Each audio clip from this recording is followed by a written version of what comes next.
Nah, teman-teman bisa lihat pagar ini sudah selesai.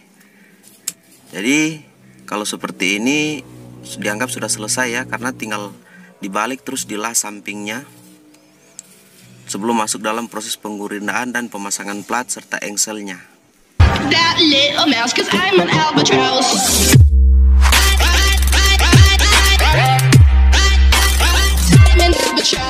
Salam teknik, berjumpa lagi dengan saya Mekril Sumigar dalam channel LASKREATIF.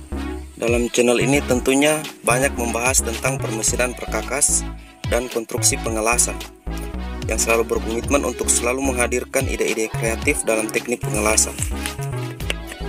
Teman-teman bantu channel ini agar dapat terus berbagi pengetahuan kepada banyak orang dengan cara subscribe, nyalakan loncengnya agar Anda tidak ketinggalan video-video saya berikutnya.